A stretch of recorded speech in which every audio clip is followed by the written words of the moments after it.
Hola queridos, Dios les bendiga. Los saludo con la maravillosa paz del Señor y realmente para mí nuevamente es un privilegio compartir con ustedes esta reflexión por la cual uno ha estado orando y pidiendo al Padre que lo que pueda transmitir a través de este medio sea lo que ustedes están necesitando a través del Espíritu Santo. Tantos hermanos nos edifican con las reflexiones de la palabra de Dios y en esta oportunidad yo quiero ir con ustedes a un tema muy importante en este tiempo en que estamos encerrados, a veces algunos como en un estado de sitio, ¿no? En donde nos dicen las autoridades te tenés que quedar en casa y de casa no te muevas y solamente podés salir en caso de necesidad. Entonces, una especie de estado de sitio, no es un estado de sitio precisamente porque estamos en democracia, pero las restricciones que son, de alguna forma nos hacen entender algo parecido. Y yo no quiero hablar de las restricciones, sino de lo que tú y yo tenemos con respecto a nuestra salvación. Lo más importante del ser humano. Todo el mundo hoy en día se pregunta, bueno, si me pasa a mí, ¿qué va a pasar? Si yo me llego a infectar, si llego a padecer del coronavirus, si me llegan a internar, ¿qué va a pasar? Y algunos hasta tienen miedo con respecto a esta posibilidad, ¿no? Estamos viendo los que están en un factor de riesgo, los ancianos, pero todos estos, jóvenes, mayores, gente normal, cristianos, no cristianos, con otra fe, musulmanes, en otros países, siempre están pensando en su alma, porque el hombre fue creado con esa impronta de Dios. El espíritu del hombre, el alma del ser humano, aún el cuerpo, ¿no? Esta mente que Dios nos ha dado. Y permítanme que en vez de hablar de un estado de sitio, les hable de tres aspectos que son el estado de la gracia en que vivimos los cristianos.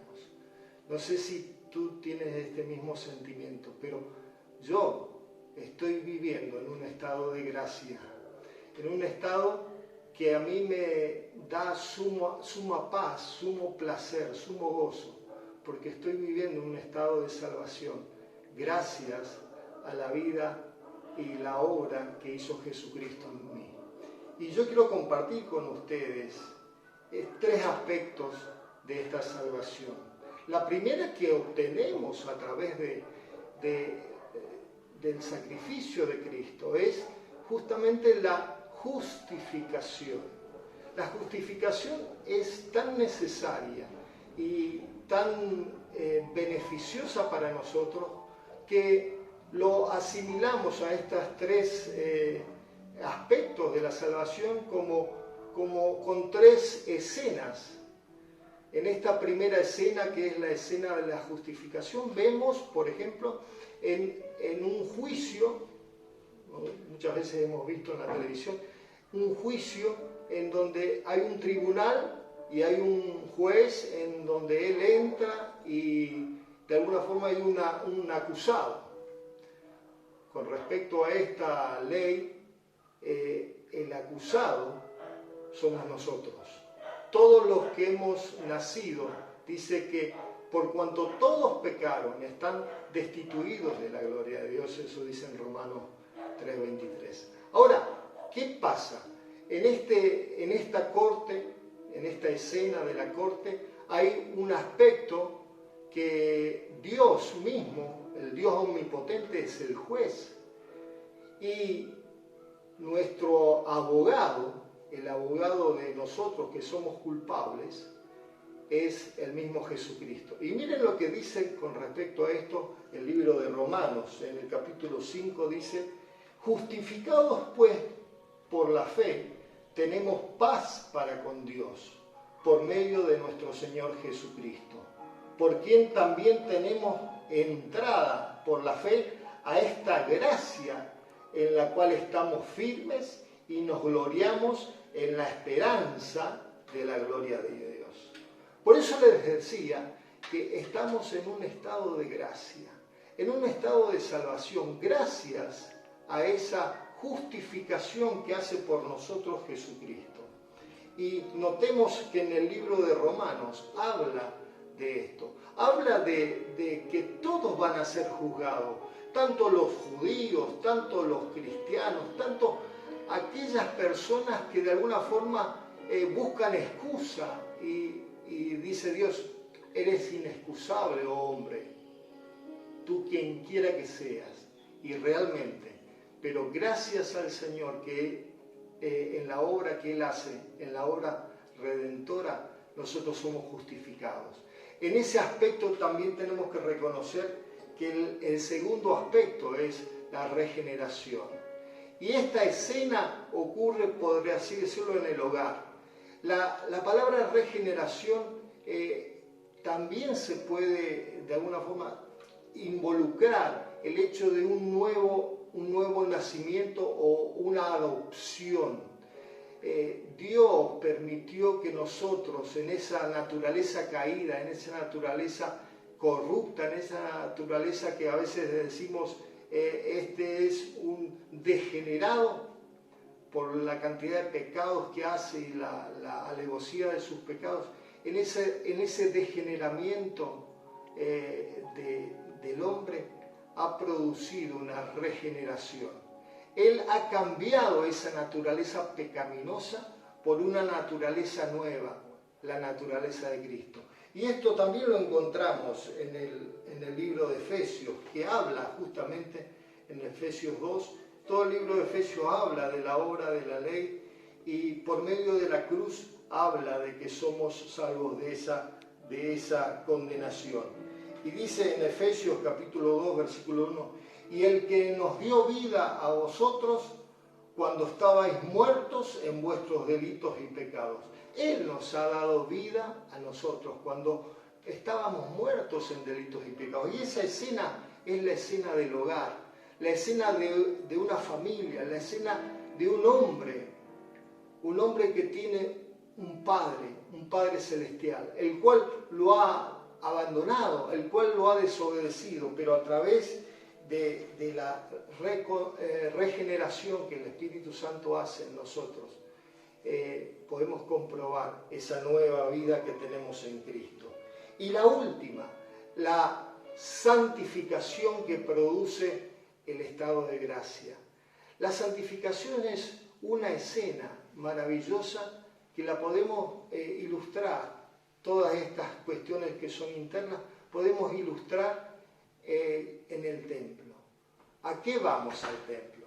¿A qué vamos a adorar a Dios? Vamos a cantarle, vamos a compartir la palabra de Dios, vamos a edificarnos, pero por sobre todas las cosas, Él nos ha salvado con un solo propósito, y es que le demos a Él toda la gloria, toda la honra y toda la alabanza.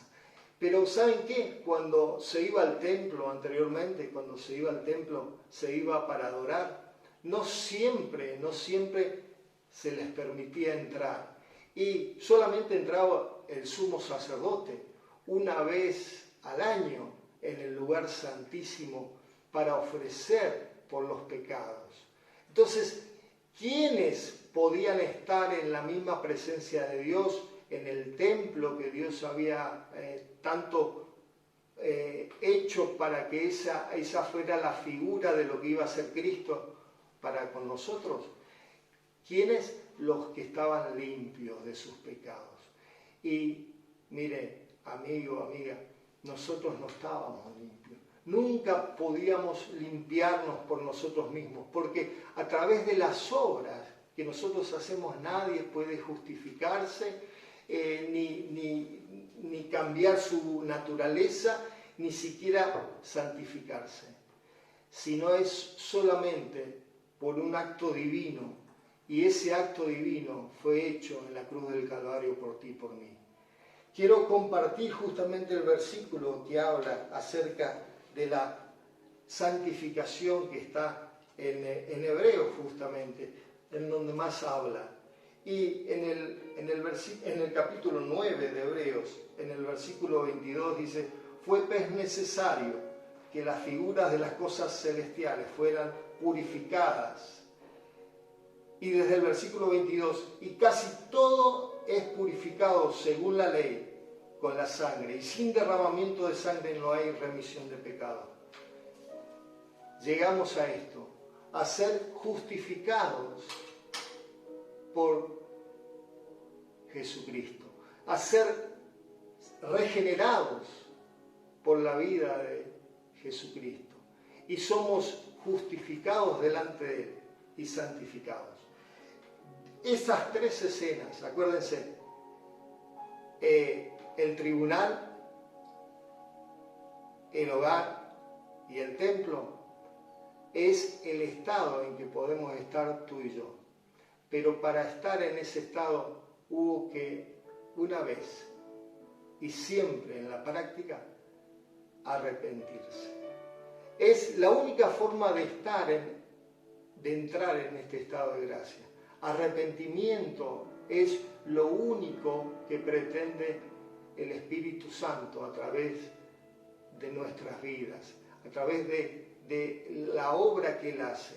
El Espíritu Santo, amigo, nos convence, a través de la palabra de Dios, nos convence que somos pecadores. No es mi prédica, no es la prédica de ningún pastor, es el Espíritu Santo el que obra en tu vida. ¿Y saben qué? Es algo maravilloso. Después de una gran travesura, un niño fue preguntado qué sentía después de hacer una gran travesura y hacer mucho daño con lo que hizo. Y el niño, en su sincero corazón, él dijo, cuando le preguntaron: ¿cómo te sentís? ¿Cómo sentís? ¿Estás arrepentido de lo que hiciste? Me siento con un terrible dolor, dijo el niño. Me siento terriblemente dolorido. La verdad que estoy tan arrepentido de lo que hice y nunca más lo quiero volver a hacer. Tengo dolor. No quisiera haberlo hecho nunca más. Eso es lo que sentimos cuando somos convencidos de que pecamos. Y pecamos. Pero está el arrepentimiento. En todo el libro de los Hechos, en las prédicas de Pablo, de Pedro, de Esteban, había una sola consigna: el Evangelio, la salvación, el estado de gracia se entra a través del arrepentimiento. Querido amigo, querida amiga, en esta misma oportunidad tú puedes reconciliarte con el Señor. Tú puedes entrar en este estado de gracia. Tú puedes tener la seguridad de la salvación de tu alma simplemente creyendo en Él, arrepentiéndote y creyendo en Jesucristo. Quiero orar para que Dios pueda obrar en tu vida, que el Espíritu Santo permita a través de este medio que el Espíritu Santo obre en tu vida. Padre Celestial, yo te pido por todos aquellos que están escuchando, que tú traigas arrepentimiento a cada persona, dígase cristiano o no, que cada persona pueda proceder al arrepentimiento, que pueda creer en este estado de salvación, en este estado de gracia que tú nos has dado por una obra divina que tú has hecho en nosotros. Con el único propósito, miren, se adoraba a Dios cuando se santificaba. Con el único propósito, Señor, de que podamos adorarte a ti y servirte a ti. Amigo, amiga, después de estar en este estado de gracia, tened en cuenta esto. Hemos sido llamados a servir. Pablo le dice a los romanos que os ruego, hermanos, que presentéis vuestros cuerpos en sacrificio vivo, santo, agradable a Dios, que es vuestro culto racional. Necesitamos presentar nuestro cuerpo servicio a Dios, en sacrificio a Dios, pero también en servicio a Dios. Y servicio a Dios es predicar el Evangelio. Servicio a Dios es ayudar a los que están necesitados. Tenemos un mundo afuera de nuestras cuatro paredes. No podemos ir tanto, pero Dios nos va a dar la forma. Dios nos va a dar el lugar y las personas para que nosotros podamos contar nuestra experiencia de estar viviendo en este estado de gracia. Que Dios te bendiga. Gracias.